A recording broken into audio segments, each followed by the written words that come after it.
యేసు ప్రభువారిని మనం పోలి జీవించాలి. ప్రార్థన జీవితం, ఆ ప్రార్థన జీవితం మనం కలిగి ఉంటేనే తప్ప మనం ఎదుర్కొంటున్న వాటిని దాటి ముందుకి పోలేం.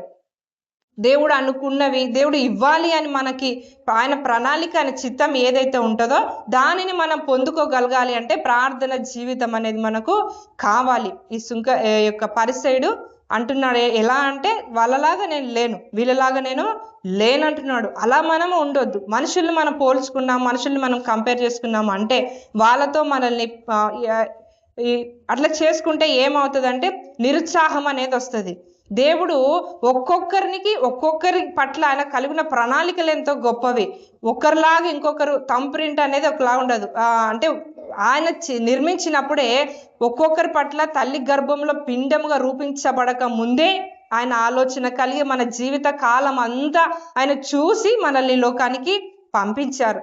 అయితే ఈ మనుషులతో మనం పోల్చుకుంటున్నప్పుడు ఎదుర్కొనేటువంటి పరిస్థితులు ఎలా ఉంటాయంటే కృంగిపోతూ ఉంటాం, కింద పడిపోతూ ఉంటాం, విశ్వాస జీవితంలో వేసారిపోతూ వెనక్కి వెళ్ళిపోతూ ఉంటాం. ప్రార్థన జీవితం అనేది కలిగి మనం ముందుకు వెళ్ళలేకపోతూ ఉంటాం. ఎప్పుడు అంటే ఇతరులతో మనం పోల్చుకున్నప్పుడు వాళ్ళకి అన్నీ ఉన్నాయి, నాకేం లేవు. వాళ్ళు ఇంత సంతోషంగా ఉన్నారు కానీ ఇష్టానుసారంగా జీవిస్తున్నారు, కానీ నేను దేవుణ్ణి నమ్ముకున్నా, ప్రార్థన చేసినా, చర్చికి వచ్చినా, కానుక వేసినా నా స్థితి మాత్రం మారడం లేదు. ఇట్లా కంపేర్ చేసుకున్నప్పుడు, ఇతరులతో పోల్చుకుంటూ ఉన్నప్పుడు మన భక్తి జీవితంలో మనము సన్నగిల్లిపోయేటువంటి పరిస్థితులు ఏర్పడతాయి. అయితే ప్రభువుని మనం చూస్తున్నప్పుడు, ప్రభు పోలికలో మనం జీవించాలని ఆశిస్తూ ఉన్నప్పుడు ఆయన ఎలా అయితే ఇతరులను క్షమించాడో, అవమానించిన వారినే దేవుడు ఏం చేశాడండి? అవమానించలేదు, తిరిగి ఆయనను గుద్దిన వారిని తిరిగి గుద్దలేదు, ఆయన నిందించిన వారిని ఆయన తిరిగి నిందించలేదు. ఆయన అనేవారు ఎదుట మౌనంగానే నిలబడ్డాడు. ఆ పోలిక మనకుందా? మనల్ని ఒక మాట అంటే మనం ఎప్పుడైతే సహిస్తామో, మనల్ని తిట్టినప్పుడు, మనల్ని అంటున్నప్పుడు, లేక అనవసరంగా ఎవరి మీదో చూపాల్సిన కోపం కొన్నిసార్లు ఇంట్లో ఉన్న వాళ్ళ మీద చూపిస్తూ ఉంటారు. అది సంబంధమే ఉండదు వాళ్ళకి, కానీ చూపిస్తారు. అట్లాంటి పరిస్థితులు పిల్లల మీద చూపించడం, భర్త మీద, భార్య మీద, ఇట్లాంటివి జరుగుతూ ఉంటాయి. అట్లాంటి సమయంలో అది చిన్నదే కానివ్వండి, పెద్దదే కానివ్వండి, పనుల్లో కానీ, స్కూల్లో కానీ, ఎక్కడైనా సరే క్రీస్తును పోలి మనం జీవించాలి. ఆయన వలె మనం జీవించాలి. మనల్ని అన్నప్పుడు మనం ఎలా ఉండాలంటే ఆయన వలె మౌనంగా సహించే వారమై ఉండాలి. అప్పుడే మన భక్తికి తగ్గ ప్రతిఫలం, మన ప్రార్థన జీవితం క్రీస్తును పోలి మనం నడుస్తున్నందుకు, క్రీస్తును పోలి మనం బ్రతుకుతున్న మన జీవితానికి ఒక గొప్ప కార్యం అనేది దేవుడు జరిగిస్తాడు. యేసు ప్రభువారు ఆయన ఎంతగా అంటే అంతగా భరిస్తూ వచ్చాడు. ఆయనను మనం పోలి జీవించాలి. క్షమించే విషయంలో, ప్రేమించే విషయంలో ఆయన వలె మనం ఉండాలి. ఆయన ఎవరిని ప్రేమించాడు? ఆయనను ప్రేమించే వారిని ప్రేమించలేదు, కానీ ఆయనను దూషించిన వారిని, ఆయనపై నిందలేసిన వారిని, అవమానించిన వారిని, గాయపరిచిన వారిని ఆయన ప్రేమించాడు, క్షమించాడు. ఆ హృదయం మనకు కావాలి. అట్లాంటి హృదయం నాకు రావాలి అని మనం పోల్చుకోవాలి దేవునితో. ఆయనలాగా నేను ఉన్నానా? ప్రభువులాగా నా అలవాట్లు ఉన్నాయా? ఇతరులను క్షమించే విధానంలో, ఇతరులకు సహాయం చేసే విధానంలో నేను కలిగి ఉన్నానా? లేక లోకంలో ఉన్నట్లుగా ఓర్వలేని స్థితి, ఇతరులు ఎదుగుతూ ఉంటే వారసలేనటువంటి గుణాలు, ఈ లోకంలో ఉన్నటువంటి వాటిని మనలోకి రానివద్దు. కానీ లోకంలో మనం ఉన్నప్పటికీ క్రీస్తును పోలి, క్రీస్తును చూపించే వారమై మనం ఉండాలి. రెండవదిగా చూస్తే ఈ యొక్క పరిసయుడు చేస్తున్నటువంటి పని ఏంటంటే వాళ్ళలా లేను, వీళ్ళలా లేను అని మొదటిగా చెప్పాడు. రెండవదిగా సుంకరిని గురించి చెప్తుంటే, ఈ సుంకరి వల్ల కూడా నేను లేనందుకు నీకు కృతజ్ఞతాస్తుతులు. దేవుణ్ణి స్తుతిస్తున్నాడు. ఏ విషయంలో ఆయన స్తుతిస్తున్నాడు అంటే ఆయనలాగా నేను లేను కాబట్టి నీకు స్తుతి అని దేవుని స్తుతిస్తున్నాడు. ఎందుకు అట్లా అంటే దేవుని స్తుతించాల్సిన విషయం ఏంటి?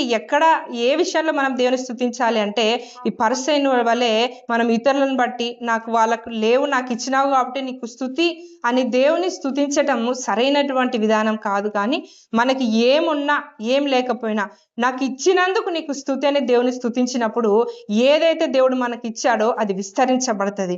నాకు లేని వాటిని బట్టి అంటే దేవుడు ఇవ్వనై ఉన్నవి దేని కొరకు మనం ప్రార్థన చేస్తుంటామో, నువ్వు నాకు ఇస్తావు ప్రభువా నీకు స్తుతి అని మనం దేవుని ఎప్పుడు స్తుతిస్తూ ఉంటామో ఆ స్తుతి దేవుడు అంగీకరిస్తాడండి. ఆ స్తుతి ఎలా అంటే మన స్థితిని రాబోయే రోజులలో మార్చే విధంగా ఉంటది. ఆయన వలె ఇతరులను చూస్తూ మనం దేవుని స్తుతించొద్దు, కానీ దేవుడు మనకిచ్చిన ఆయుష్ను బట్టి, ఆరోగ్యాన్ని బట్టి, ఏమున్నా ఏం లేకపోయినా ఈరోజు మనం ఇలా ఉండగలుగుతున్నాము అంటే అది కేవలం దేవుని యొక్క కృప మాత్రమే. మనం బ్రతుకున్నామంటే ఆయన కేవలం దేవుని ఉచితమైన కృప. మనం ఆయనకు చెల్లించలేదు, ఆయనకేం కూడా ఇవ్వలేదు. ఆయన కృప మాత్రమే మనం ఈరోజు బ్రతుకుండడానికి కారణం. దేవుణ్ణి ఎందుకు మనం స్తుతించాలంటే మనకు జీవితాన్ని ఇచ్చాడు, మనకు ఈ పాపం నుంచి విడుదలిచ్చాడు, రక్షణ మనకిచ్చాడు. కనుక మనం దేవుణ్ణి అందును బట్టి స్తుతించాలి.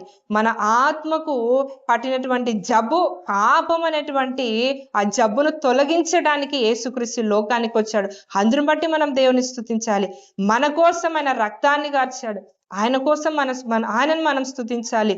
మనము ఆయన పోలికలోనికి మార్చబడితే కానీ ఆయన రాజ్యంలోనికి మనం వెళ్ళలేం.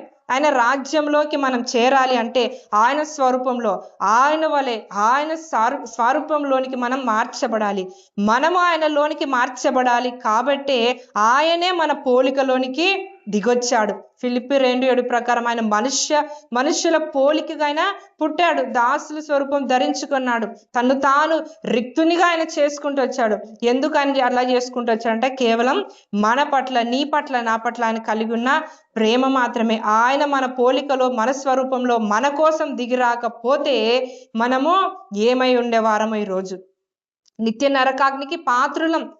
పాపానికి జీతం మరణం. ఆ మరణానికి దాసులమైన మనల్ని విడిపించటానికి, రక్షించటానికి యేసు ప్రభువారు ఈ లోకానికి వచ్చాడు. అందును బట్టి దేవుని మనం స్తుతించాలి. ఈ లోకంలో ఏది కూడా శాశ్వతమైంది కాదు, అంతా కూడా ఒకానొక దినంలో గతించిపోయేవే. ఏమైనా సరే అవి ఎంత గొప్ప, చిన్న దగ్గర నుంచి చూస్తే పెద్ద వాటి వరకు అన్ని కూడా గతించిపోయేవే. కనుక మనం దేవుని స్తుతించే వారమే ఉండాలి. మనకు ఉన్నవి, లేనివి అన్నిటిని బట్టి, దేవుడు ఇచ్చినటువంటి అన్నిటిని బట్టి మనం ఎల్లప్పుడూ దేవుని స్తుతించే వారమే ఉండాలి. ప్రతి ఉదయం మనం నిద్రపోయి, ఎంతో మంది నిద్రలోనే చనిపోయే వాళ్ళు ఉన్నారు. నిద్రపోయి మేల్కుంటున్నాము అంటే ఆయన కృప. లేవగానే దేవుని స్తుతించేటువంటి అలవాటు మనం కలిగి ఉండాలి.